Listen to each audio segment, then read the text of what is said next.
Benoît Djokou, j'habite Sukutoto. Correa, il a été ami à moi, un proche parent. On s'est connus depuis qu'il était enseignant à Dakar. Après Dakar, il a fait Fatick avant de rejoindre la Casamance. Depuis lors, on a gardé beaucoup de relations avec lui. Depuis qu'il est revenu, il est chez lui-même, il sert à Koussi. C'était notre représentant sur la communauté Majak. Même aller jusqu'au ministère, même pour le programme de l'alphabétisation Majak, il a été l'auteur de ça. Ça, j'ai vécu avec lui à Dakar lors de la première rencontre qu'il a organisée à Dakar. Donc aujourd'hui, Dieu merci, il est parti. Ce que je peux vous dire de lui, c'est quelqu'un qui aime d'abord son ethnie, il aime ses parents, il est socialement bien avec tout le monde, comme a témoigné beaucoup de gens aujourd'hui. Professionnellement aussi, beaucoup d'enseignants ont témoigné aussi son parcours, sa collaboration avec les collègues enseignants, comme il était tout le temps directeur. Et même depuis qu'il était encore au niveau de Djendé, il était surveillant général. Et tous ces représentants-là sont là pour témoigner aussi le temps qu'ils ont mis avec lui, comment il échange avec eux, comment il se comporte avec le groupe. Et là, bon. Et alors, aujourd'hui, il a ses enfants qu'il a encadrés. L'aîné, il est professeur actuellement à Goudom. Le plus petit, il a fait Djendé, il a eu son bac S1, il est en France actuellement, il fait de la physique. Bon, il prépare son doctorat en physique, quoi. C'est le fils de Correa qu'il a encadré lui-même. Donc religieusement, bon, beaucoup de marabouts ont témoigné aussi qu'il est trop attaché à la religion. Il a sa propre mosquée ici, c'est lui l'imam. Il lit beaucoup le Coran. Il partage beaucoup de choses avec beaucoup de musulmans. Quand il y a des événements religieux, il est le premier à assister, il fait des partages. Il participe le premier. En tout cas, si un musulman est premier, il est deuxième. Donc, ce témoignage-là a vraiment été quelque chose pour lui, que Dieu vraiment attend de lui. Donc, je pense que moi qui vous parle, bon, je suis témoin de tout ce qu'il fait comme conseil. Même une fois là, à Madina, il me dit que bon, je suis en retraite. J'ai créé un verger. Et le verger là, ça doit être mon milieu de repos. Actuellement, quand je quitte ma famille, je vais m'isoler là-bas. Il a planté des manguiers, des oranges pour se reposer. Ça, il se retire de la famille pour aller passer la journée là-bas. Ça, c'est le parcours de M. Correa. Et quand il était vers le Sansamba pour avoir son premier accident, il s'était confié au marabout je ne sais pas, c'est le village qui est après, le grand marabout qui est après Sansamba. Il s'est confié au marabout là, le marabout là aussi, et s'est présenté aujourd'hui pour porter des témoignages de la part du nom de M. Correa, qu'il a dit que c'est un homme très pieux, c'est un homme qui respecte la religion et c'est un homme qui respecte les religieux et il répond partout là où il y a une rencontre religieuse. Donc, on ne peut pas tout dire de lui. Bon, c'est quelqu'un de très pieux, c'est quelqu'un de très social, c'est quelqu'un qui est vraiment, même s'il n'est pas trop parfait, mais il est parmi les parfaits.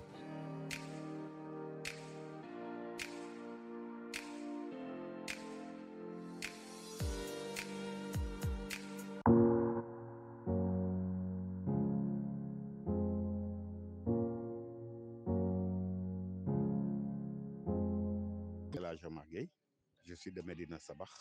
Je suis venu pour l'enterrement d'un de mes amis, en l'occurrence John Correa, qui était un ami. Plus qu'un ami, je veux dire même parce que, comme on dit en Wolof, un dom day, quoi. Parce que depuis l'âge scolaire élémentaire, on est ensemble, en passant bien sûr de l'école élémentaire de Medina Sabah, qui s'appelle aujourd'hui l'école 1 de Medina Sabah.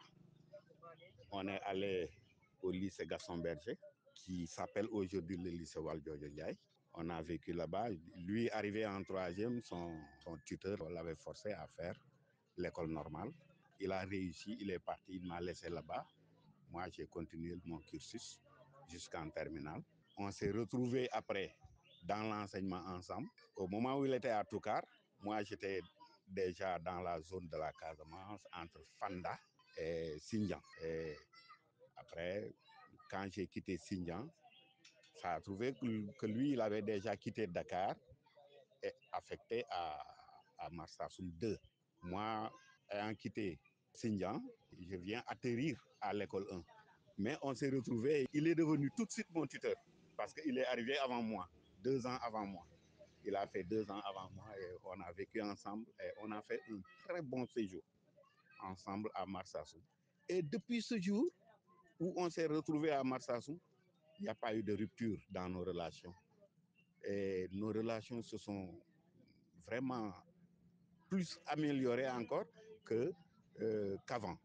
Parce qu'on ne se perdait plus de vue et avec l'avènement du téléphone portable, on était toujours ensemble, Et même jusqu'à le jour où il subissait l'accident, on a communiqué jusqu'à 22h20.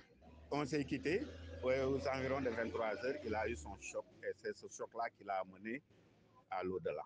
Je lui souhaite quand même le paradis, que Dieu l'accueille dans son paradis. C'est un ami, comme je l'ai dit au début, c'est un ami, c'est plus qu'un ami, c'est un frère de sang, c'est un frère de lait.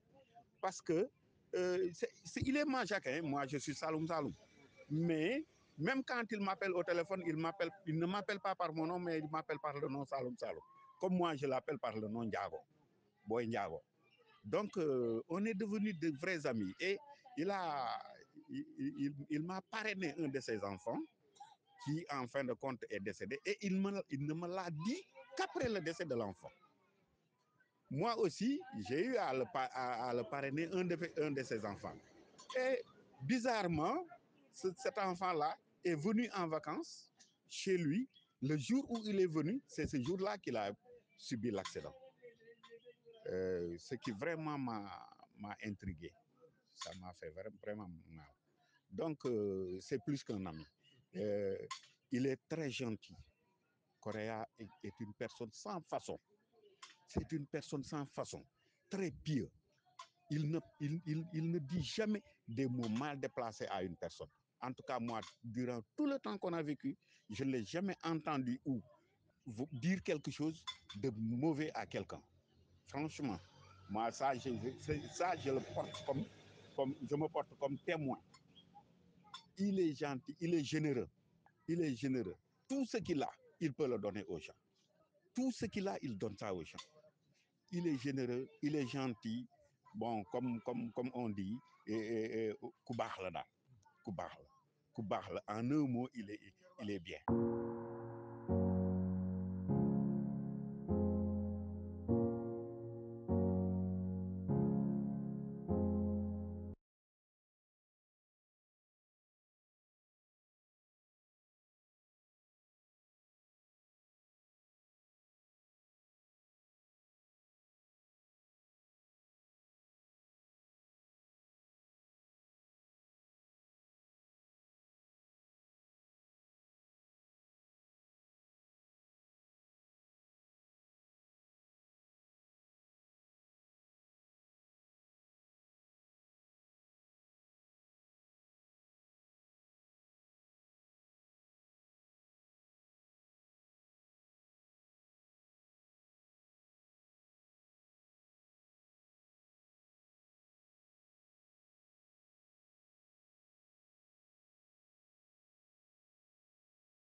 Dembo Kao.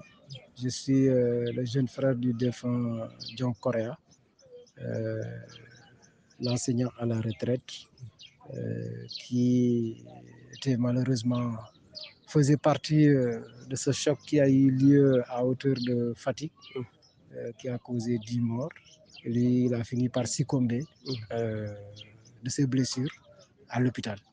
On peut beaucoup retenir de M. Correa. Pour celui que je connais très bien, on ne peut pas citer qui est M. Correa. Ce qu'on peut retenir grosso modo, c'est quelqu'un de très convivial avec son entourage. Il aimait partager. Le partage pour lui était un credo, très sociable. Il ignorait, je disais, il détestait du moins la solitude. Il allait toujours vers les gens. Tu le rencontres, il est le premier à te montrer son sourire.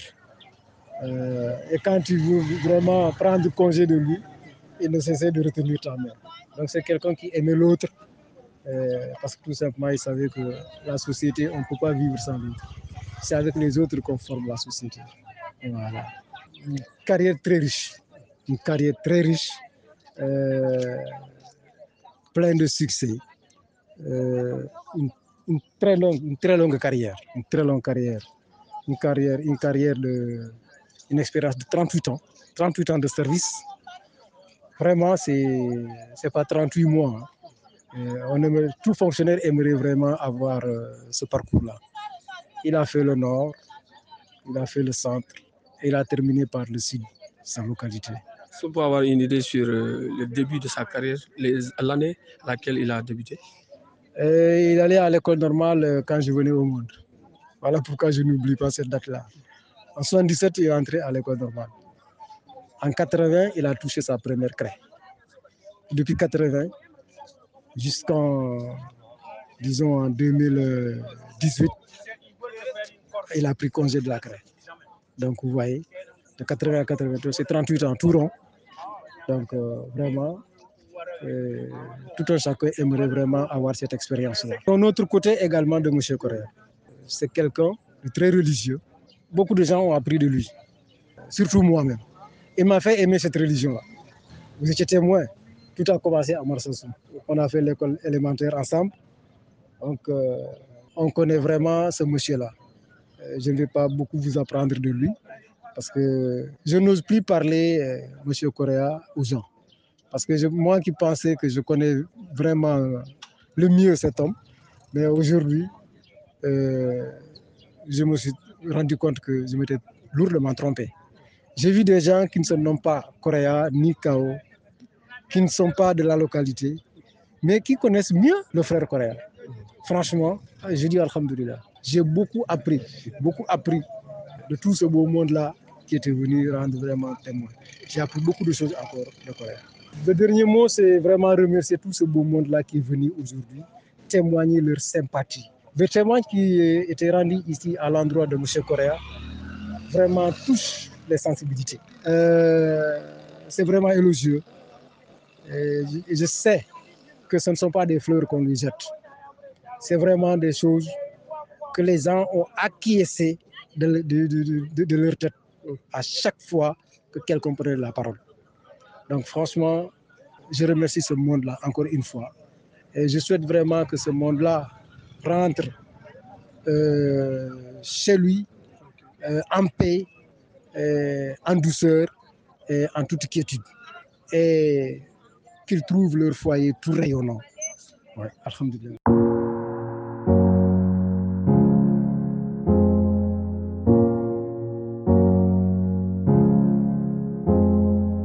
Boubacar Biaye, député président du conseil départemental de Sédhiou.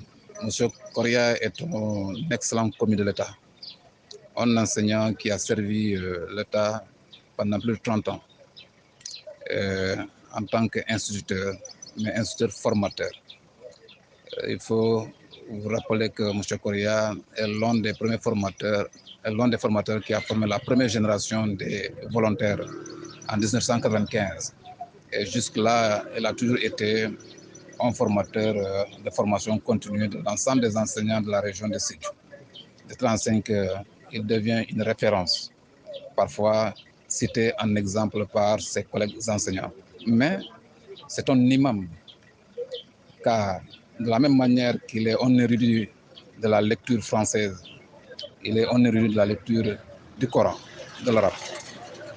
Il a construit une mosquée ici que vous voyez, dont il est l'imam. Donc c'est un homme généreux sur le plan humain et vis-à-vis de son créateur qui est Dieu, qu'il l'a rappelé aujourd'hui, qu'il l'a appelé. Nous n'avons pas à dire quoi que ce soit envers Dieu. C'est lui qui l'a mené, c'est lui qui a besoin de lui. Sauf que le vide qu'il reste fait que nous sommes préoccupés par cela. Parce qu'on avait souhaité qu'il reste encore pour continuer sa mission sur Terre. Nous prions pour le repos paisible de son âme. Nous savons que nous ne l'avons pas perdu, il n'est pas mort. Il s'assoit à la droite de Dieu. Nous allons le trouver. La leçon que nous avons tirée, le travail que nous devons faire en tant qu'êtres humains qui bénéficient encore du soutien de Dieu pour continuer à vivre, faire du bien, faire le bien selon la volonté de Dieu. Je termine par assumer la responsabilité que nous avons une part de responsabilité par rapport à cet accident. Nous, en tant qu'État, qui avons le rôle, la responsabilité de régler la circulation, de faire de l'enseigne que nous ayons des chauffeurs qui maîtrisent le code donc de la circulation. C'est pourquoi nous allons faire des efforts. Le gouvernement est en tout cas en train de travailler dans ce sens. Vous aurez bientôt un nouveau code, en tout cas de la route, qui va sortir pour permettre à ce que notre pays, qui s'est engagé sur le plan international, à arriver à 0 décès, tel que les Nations Unies le souhaitent. Ça, l'État est à côté des populations. Nous présentons nos sincères condoléances au nom du président de la République, au nom du gouverneur de Sédhiou, au nom du préfet de Sédhiou, et avec la présence du préfet de Goudomp ici. Le défunt, son enfant, travaille à la préfecture de Sédhiou. Donc, ces condoléances, nous les présentons au nom de l'État. Donc, et nous présentons nos sincères excuses de la part de la population, puisque vraiment, quand il y a un décès, vraiment, l'État n'est pas du tout vraiment, c'est pas quelque chose qui plaît à l'État.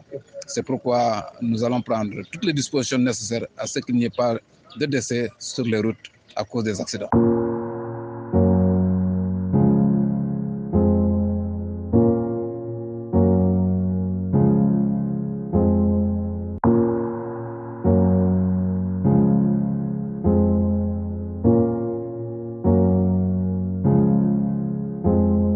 Ibrahim Diallo, commerçant à Bloc Village.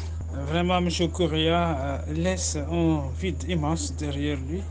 C'est avec beaucoup de tristesse et de compassion que nous présentons nos plus sincères condoléances à ses épouses, ses enfants, ses frères et sœurs et à toute la famille pour leur témoigner notre soutien dans ce moment douloureux.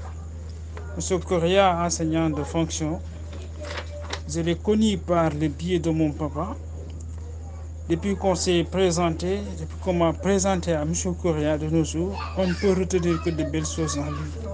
Il fut un client exemplaire. C'était mon client de bon. Ce qu'on peut retenir, c'est que c'est une personne aux qualités multiples. Très bon père de famille. Il a veillé à l'éducation de ses enfants. Il est très courtois. Il aimait son entourage. Il fit vraiment... Et il était l'imam aussi de la mosquée de son village. Il avait une connaissance approfondie du Coran. Vraiment, M. Correa, on ne peut pas tout dire sur lui. On peut dire que c'était un homme d'une qualité exceptionnelle. Voilà, on souhaite à ce que vraiment le bon Dieu l'accueille dans son paradis et veille à la famille qu'il a laissée derrière lui. Assalamu alaikum wa rahmatullah.